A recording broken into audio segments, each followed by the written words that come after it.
My best friend demanded I share my husband with her because she had feelings for him before I even knew he existed. I'm in love with Leo and I want to share him, my best friend Elena said during dinner with me and my husband Leo. Leo and I looked at her like she was crazy. What are you talking about? I asked. Share him with me. I get him sometimes. You get him sometimes. She said it like she was talking about splitting a subscription. Leo put his glass down slowly and said, Elena, that's not happening. Why not? She looked genuinely confused. I met you first. I've loved you longer. If anything, she should be sharing with me. I felt something cold run through my chest. She actually believed what she was saying. You've never even dated him, I said. Because I was being nice. Her voice went up. I was being a good friend, and this is the thanks I get? She turned to Leo. Tell her. Tell her you've thought about me. I haven't, Leo said. You have. You're just too scared to admit it. She reached across the table and grabbed his wrist. Leo yanked it back. Don't touch me. See? She pointed at him. That reaction. That's not nothing. That's passion. That's him being uncomfortable, I said. You don't get to tell me what he feels. She was standing now, towering over us. I have been waiting for 5 years. 5 years of watching you have everything I deserve. And I'm still being generous. I'm still letting you keep him part-time. She hit the table hard. Most women wouldn't do that, Veronica. Most women would have just taken him. But I'm including you because you're my best friend and I want us all to be happy. Just open your mind. I stood up. No. This is insane and you need to leave. Right now. Or our friendship is over. She stared at me for a long moment. Her jaw locked and the anger drained out of her face until there was nothing left but cold. You're going to regret making me the enemy. She grabbed her purse and walked out without another word. The door clicked shut behind her. I can't believe this is my life right now. Elena thinks she left us shaking. She thinks we're too scared to move. She has no idea Leo and I have been up for hours figuring out our next step. She'll be back. I know how she operates. And when she shows up, my phone will be ready. I'm done being the friend who makes excuses for her. I'll update you guys after her next move. Let's just say she's not gonna like what's waiting for her. 2 days later, Elena showed up at our door with grocery bags. I saw her through the peephole and my whole body tensed. Leo came up behind me and whispered, Is that her? I nodded. We stood there for a moment, neither of us moving. She knocked again. Veronica, I know you're home. Your car's in the driveway. I just want to talk. Leo shook his head at me. I agreed. We weren't opening that door. I brought groceries, Elena called out. All your favorites. The good yogurt, that fancy olive oil you like. I just want to apologize for how the other night went. I came on too strong. I looked at Leo. His jaw was tight. Don't, he said quietly. I'm not, I whispered back. We stayed completely still. Elena knocked again, harder this time. Veronica, come on. Don't be like this. I'm trying to make things right. Just let me in so we can talk like adults. I didn't move. I didn't breathe. After what felt like forever, I heard her sigh through the door. Fine. I'll just leave these here. The yogurt needs to go in the fridge soon or it'll go bad. I really hope you'll think about what I said. I love you both. I just want us all to be happy. I heard the rustle of bags being set down, then footsteps walking away. I waited until I heard her car start and pull out of the driveway before I finally exhaled. Leo pulled back the curtain slightly and watched her go. She's gone, he said. I opened the door and looked down at the grocery bags. She'd bought everything, my favorite yogurt, Leo's protein bars, the expensive olive oil we only get for special occasions. There was a little note tucked into one of the bags. I pulled it out and read it. I'm not giving up on us. Love, E. I showed it to Leo. His face tightened. We should throw all of this away, he said. We should, I agreed. But we're not going to. He looked at me confused. What do you mean? I picked up the bags and brought them inside. Next time she shows up, we need proof. We need to record everything she says. If she's going to keep pushing, we need documentation. Leo nodded slowly. Then he stopped. His face changed. Veronica, I need to show you something. He pulled out his phone and started scrolling. I should have told you sooner. I didn't want to worry you, and I thought if I just ignored her, she'd stop. He handed me his phone. It was a text thread. Hundreds of messages, all from Elena, all unanswered. The earliest ones were from 8 months ago. Hey, just thinking about you. I had a dream about you last night. Do you ever wonder what it would be like if things were different? They got more intense as I scrolled. I know you feel it too. You can't hide from me forever. Why won't you answer me? I see you reading these. I love you so much it hurts. Please just talk to me. The most recent ones were from 3 days before the dinner. I'm going to tell her soon. We can finally be together. Just wait for me. I looked up at Leo. My hands were shaking. How long has this been going on? 8 months, he said. His voice was heavy with guilt. I blocked her twice. She made new numbers. I thought about telling you, but I didn't know how. She's your best friend. I kept hoping she'd just stop. She's been texting you for 8 months and you never said anything? I never responded. Not once. I swear to you, Veronica. I never encouraged this. I believed him. I could see in his face how much this had been weighing on him. But it also meant this was so much bigger than I thought. This wasn't a sudden confession at dinner. This had been building for almost a year, maybe longer. We need to document everything, I said. Screenshot all of these. We might need them. Leo nodded and started taking screenshots. While he did that, I walked through the house. Something was nagging at me. I went into our bedroom and looked around. Everything seemed normal. Then I opened my closet. My clothes were organized by color. I don't organize by color. I organize by type. Shirts together, pants together, dresses together. Someone had been in here and reorganized my entire closet. I called Leo in. Did you do this? He looked at the closet and shook his head. I haven't touched your stuff. I felt sick. I walked through the rest of the house really looking this time. The books on the shelf were in a different order. The photos on the fridge had been rearranged. In the bathroom, my shampoo and Leo's were switched. Little things. Things you wouldn't notice unless you were looking. Things that said someone had been here, touching our stuff, moving through our space like they belonged there. She's been in our house before, I said. Not just today. She's been coming in while we're at work. Leo's face went white. How long? I don't know, but she has a key. She could have been doing this for months. We checked everything.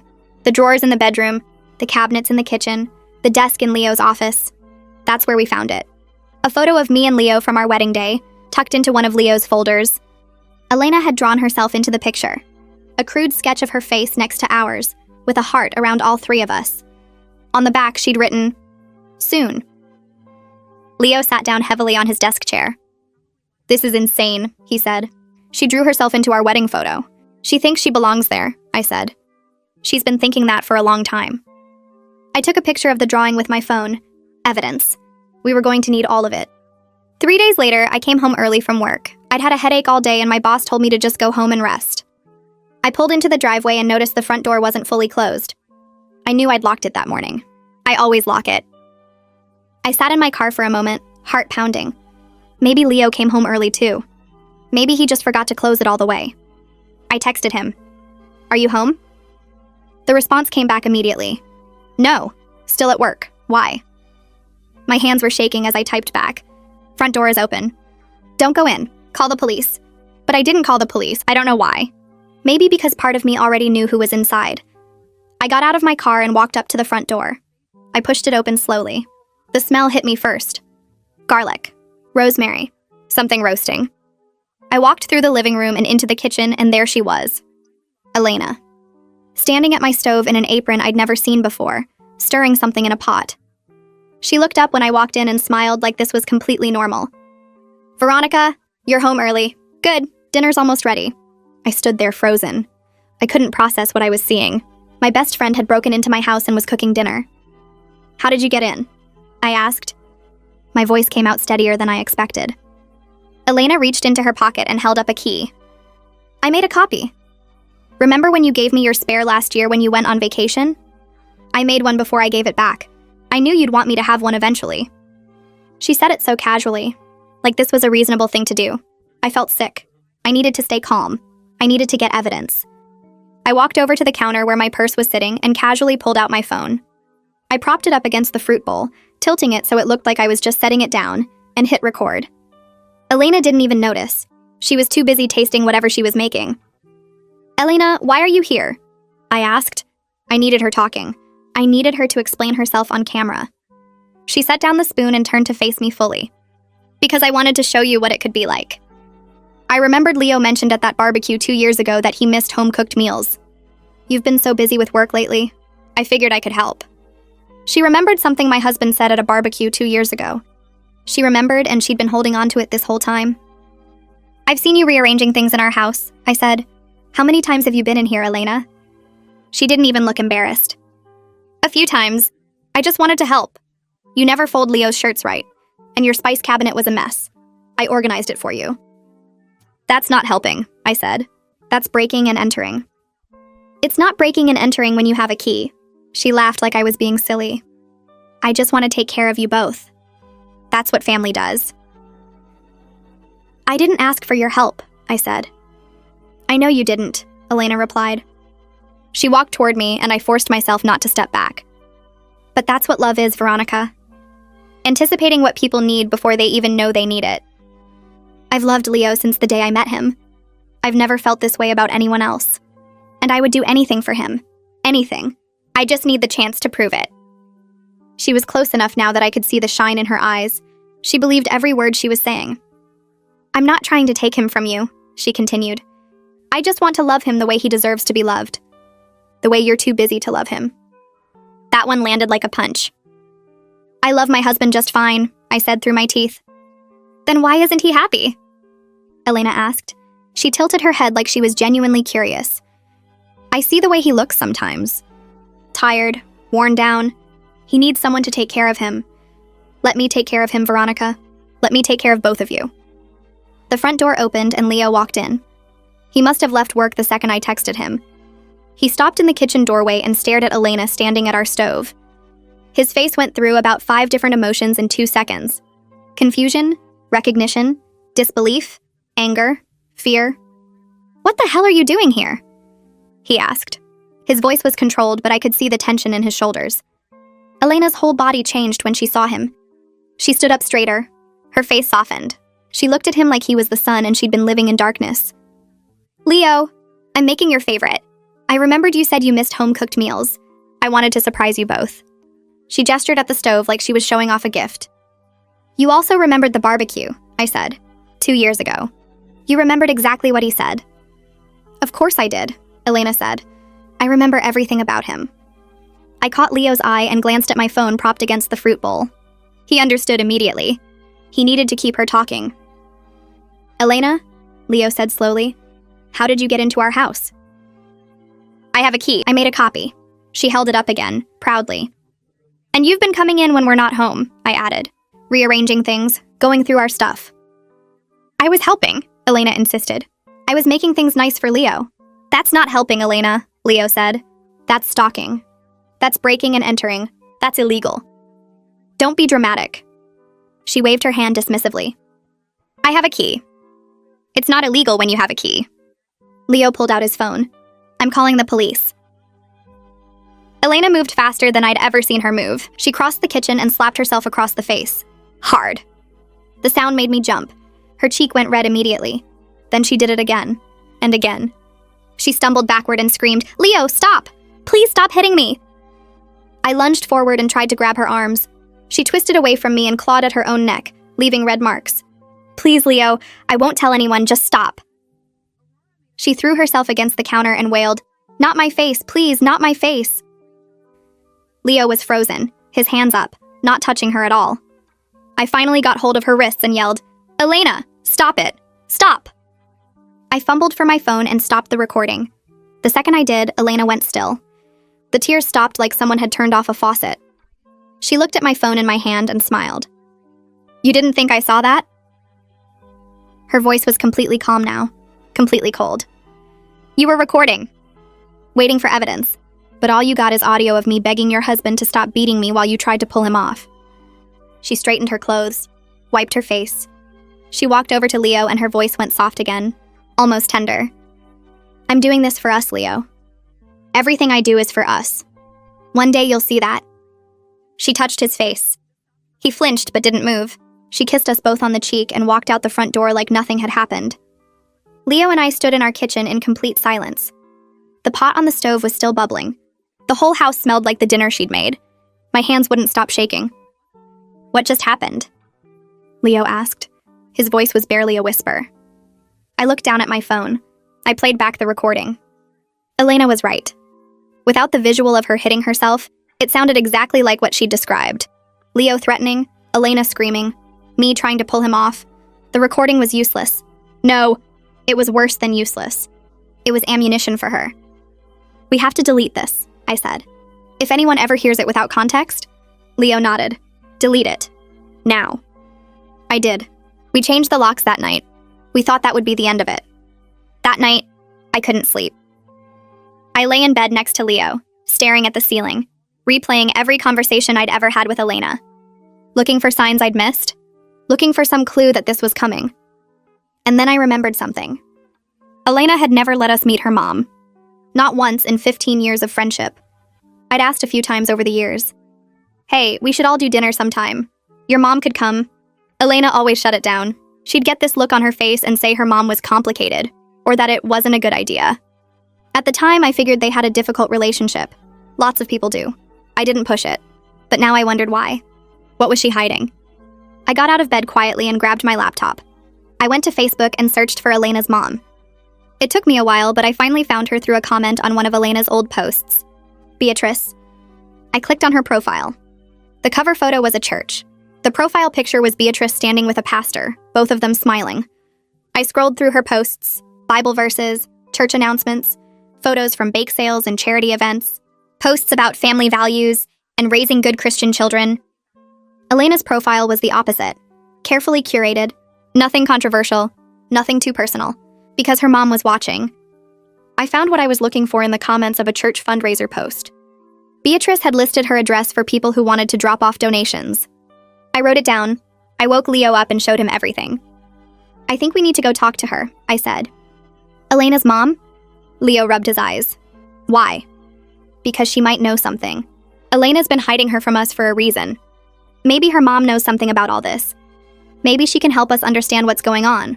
Or maybe she can talk some sense into her. Leo looked at me for a long moment. And if she can't? Then at least we'll know more than we know now. I'm still processing what just happened in my own kitchen. Elena thinks that performance put her in control. She thinks we're trapped. She doesn't know what I found an hour ago. 5 years she kept her mother away from me. Tomorrow, Leo and I are driving to an address I found tonight. I'm done being the one who doesn't ask questions. I'll update after that conversation. Something tells me Elena's about to regret keeping secrets from me. The next morning, Leo and I drove to Beatrice's house. It was about 40 minutes outside the city, in a quiet neighborhood with big lawns and American flags on every porch. On the drive, Leo and I talked about what we were going to say. We just need information, I said. We need to understand what we're dealing with. What if her mom is just as crazy as she is? Leo asked. What if this runs in the family? Then at least we'll know. I gripped the steering wheel tighter. I'm tired of being in the dark. I'm tired of being surprised. Whatever Elena's been hiding, I want to know. We pulled up to a small white house with a garden full of flowers and a cross hanging on the front door. My stomach was in knots. I had no idea what we were walking into. Leo squeezed my hand. You sure about this? I nodded. We need to know what we're dealing with.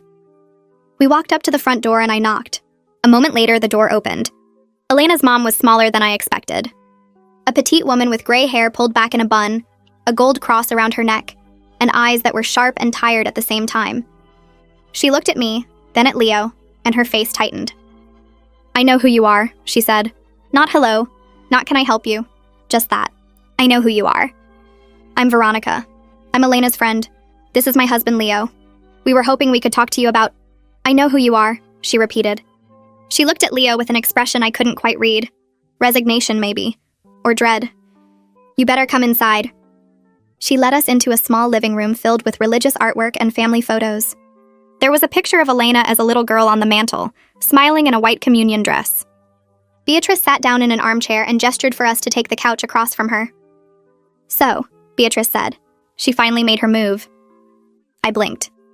You know what's happening? I know my daughter, Beatrice said flatly.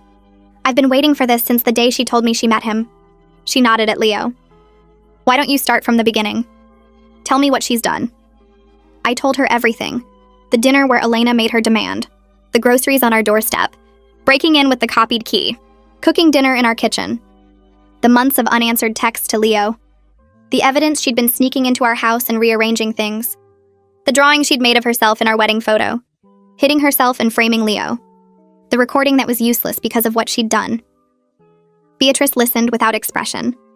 When I finished, she closed her eyes for a long moment. When she opened them, she looked older somehow. I hoped she'd grown out of this, she said quietly.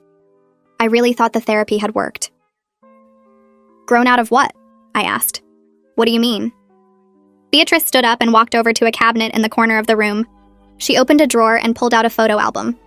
She brought it back and set it on the coffee table between us. She told me she met Leo about 5 years ago. You were all at some party together. She came home that night and talked about him for 3 hours. 3 hours, Veronica. She didn't sleep.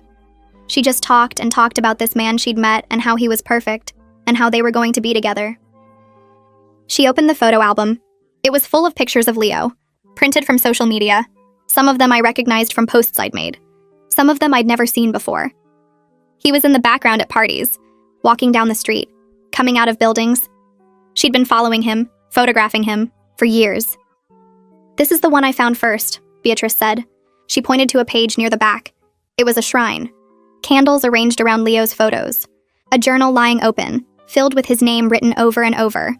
Mrs. D. Elena and Leo forever. Our wedding day. Names for their children.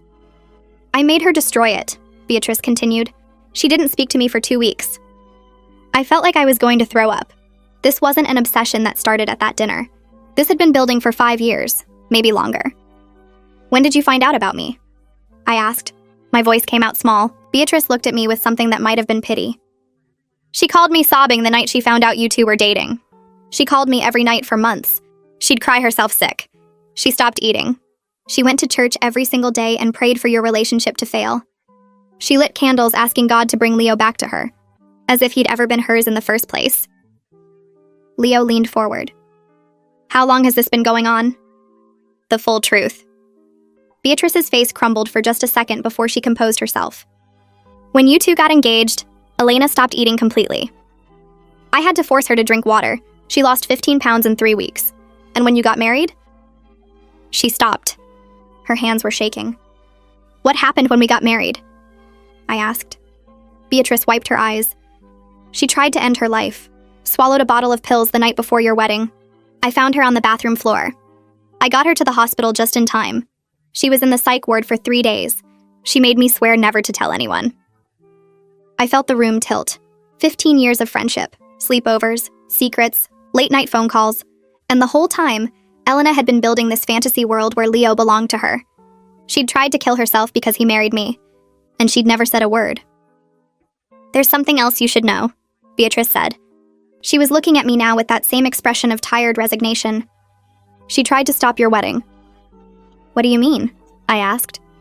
2 weeks before you got married, I started getting calls from your wedding venue. They said someone had been calling them repeatedly trying to cancel the event, claiming to be you, saying the wedding was off. I only found out because Elena accidentally used my phone to make one of the calls and they called back. I remembered getting a panicked call from the venue coordinator asking if we were still having the wedding.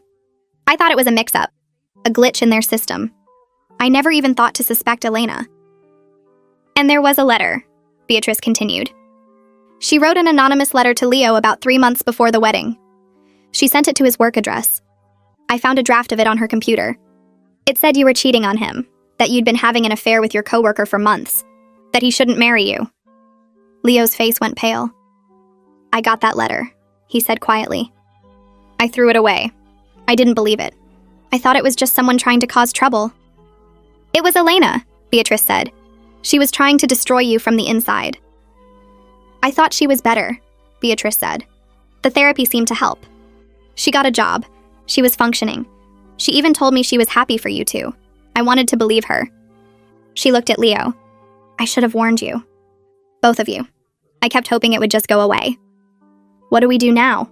Leo asked. His voice was strained. She needs help. Real help. She needs to be committed again. But she's an adult now. I can't force her. The only way she goes back is if she's a danger to herself or others.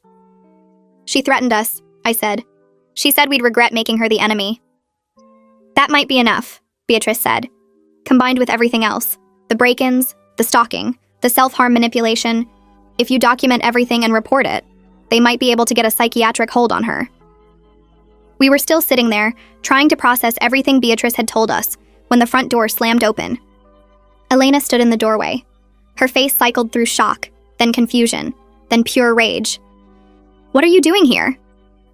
Her voice shook. "Elena," Beatrice started. "No." Elena pointed at us. "You went to my mother? You're trying to turn her against me?" She stormed into the living room. Her whole body was vibrating with anger. "Veronica, how could you do this to me? I'm your best friend." "Elena, we're trying to help you," I said.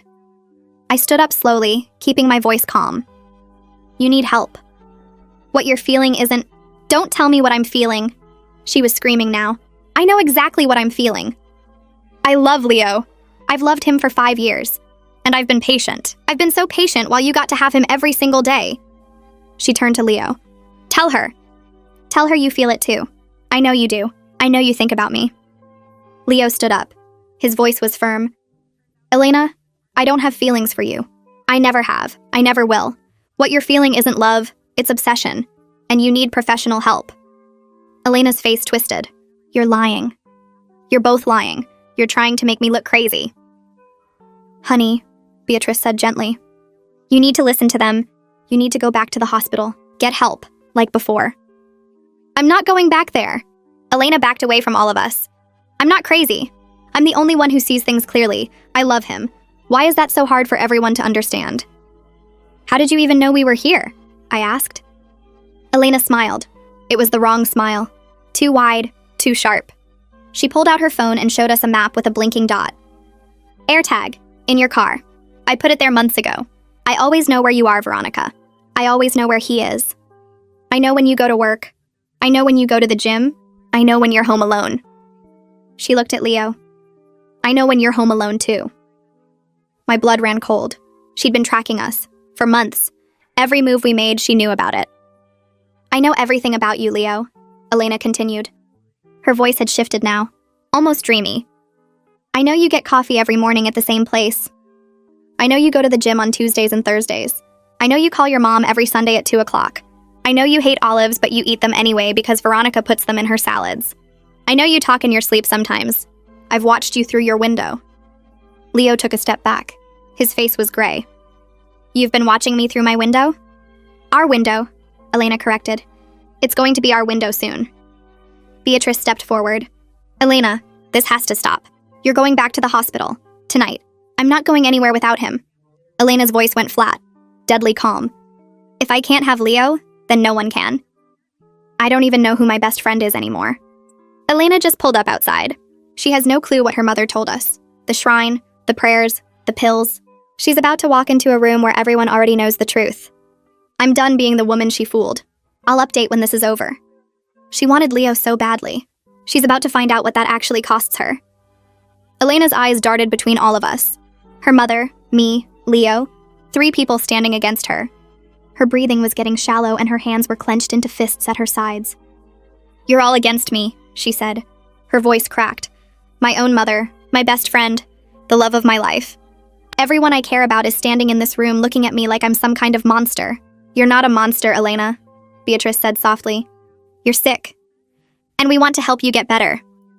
"I'm not sick," Elena screamed. The sound made all of us flinch. "I'm in love." "That's not a sickness. That's the most natural thing in the world." She turned to Leo and her whole demeanor shifted. Softer now, pleading. "Leo, please. You have to understand. I've given up everything for you. I've waited for years. I prayed for you. I starved myself for you. I almost died for you. And this is what I get?" Leo's face was pale, but his voice was steady. "Elena, I never asked you to do any of that. I didn't know you were doing any of that. And even if I had known, it wouldn't change anything. I don't have feelings for you. I love Veronica. I chose Veronica. That's never going to change." Elena flinched like he'd hit her. Her face crumbled for just a second. Then her face hardened again and she turned to me. "This is your fault," she said. Her voice was low and cold. "You stole him from me. You knew I loved him and you took him anyway." "That's not true," I said. "I didn't know anything about how you felt. You never told me. I didn't have to tell you. You should have seen it. You should have stepped aside. That's what a real friend would do. You don't understand, Elena said. She stopped and looked at Leo with an intensity that made my skin crawl. We're meant to be together. I've seen the sign. Remember when you held the door for me at that coffee shop 3 years ago? You looked right at me and smiled. That was a sign.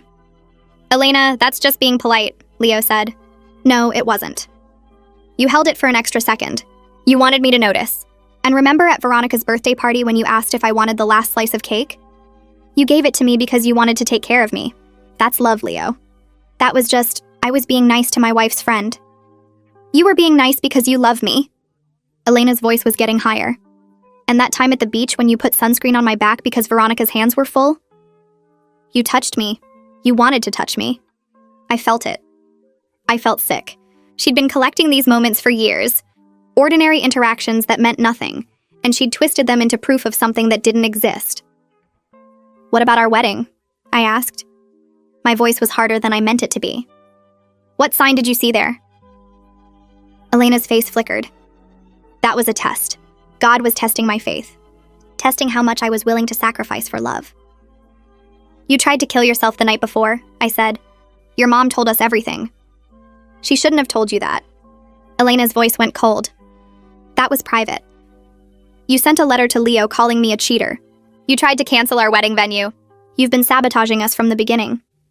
I was fighting for my love, Elena shouted. I was fighting for what's mine, and I almost won. If that stupid venue coordinator hadn't called Mom back, you never would have made it to that altar. Beatrice stepped toward her daughter. Elena, honey, you need to calm down. We're going to call Dr. Dixon. We're going to get you some help. Don't touch me, Elena shoved her mother back.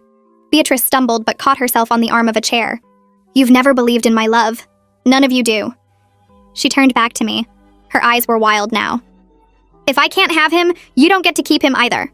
She lunged at me. Leo moved faster. He stepped between us and caught Elena before she could reach me. She thrashed against him, screaming, clawing at his arms. Let me go!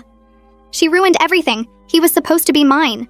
Leo held her tight, his arms wrapped around her from behind, pinning her arms to her sides. She kicked and twisted, but he didn't let go. Beatrice was already on the phone, giving the 911 operator her address. Do you feel it? Elena asked suddenly. She'd stopped struggling. Her voice was eerily calm. Right now, you're holding me. Don't you feel how right this is? I feel nothing, Elena, Leo said. His voice was tired. I feel nothing but sorry for you. You're lying. I can feel your heartbeat against my back. It's racing. That's because of me. That's because I'm scared of you. Sirens in the distance. Elena's head snapped up. Panic flooded her face. No! No, I'm not going back there. Leo, please, I'll do anything. I'll share. I'll take whatever you give me. Just please don't let them take me.